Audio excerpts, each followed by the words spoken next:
Genesis chapter 14. Abram rescues Lot. About this time, war broke out in the region. King Amraphel of Babylonia, King Arioch of Elasar, King Chedorlaomer of Elam, and King Tidal of Goim fought against King Bera of Sodom, King Bersha of Gomorrah, King Shinad of Admah, King Shemeber of Zeboim, and the king of Bela, also called Zoar. This second group of kings joined forces in Siddim Valley, that is the valley of the Dead Sea.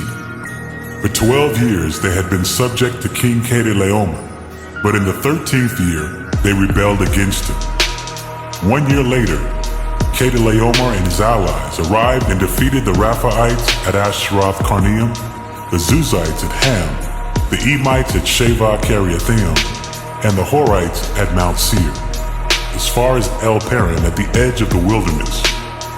Then they turned back and came to En Mishpat, now called Kadesh, and conquered all the territory of the Amalekites and also the Amorites, living in Hazazon Tamar. Then the rebel kings of Sodom, Gomorrah, Admah, Zeboim, and Bela, also called Zoar, prepared for battle in the valley of the Dead Sea. They fought against King Chedorlaomer of Elam, King Tidal of Goyim, King Amraphel of Babylonia, and King Arioch of Elasar. 4 kings against 5.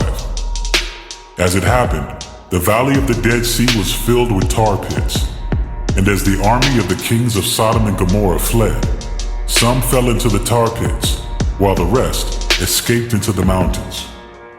The victorious invaders then plundered Sodom and Gomorrah and headed for home, taking with them all the spoils of war and the food supplies. They also captured Lot, Abram's nephew, who lived in Sodom, and carried off everything he owned. But one of Lot's men escaped and reported everything to Abram the Hebrew, who was living near the oak grove belonging to Mamre, the Amorite. Mamre and his relatives, Eshcol and Aner, were Abram's allies. When Abram heard that his nephew Lot had been captured, he mobilized the 318 trained men who had been born into his household. Then he pursued Chedorlaomer's army until he caught up with him at Dan. There he divided his men and attacked during the night. Chedorlaomer's army fled, but Abram chased them as far as Hobah, north of Damascus. Abram recovered all the goods that had been taken, and he brought back his nephew Lot with his possessions and all the women and other captives. Melchizedek blesses Abram. After Abram returned from his victory over Chedorlaomer and all his allies, the king of Sodom went out to meet him in the valley of Shavah, that is, the king's valley. And Melchizedek, the king of Salem, and a priest of God Most High, brought Abram some bread and wine. Melchizedek blessed Abram with this blessing. Blessed be Abram by God Most High, creator of heaven and earth, and blessed be God Most High who has defeated your enemies for you.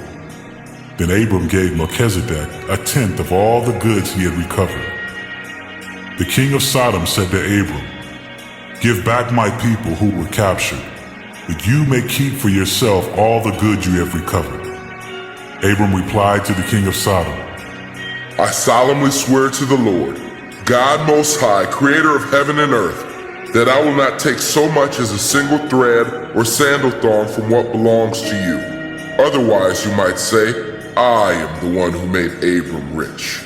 I will accept only what my young warriors have already eaten, and I request that you give a fair share of the goods to my allies, Aner, Eshcol, and Mamre."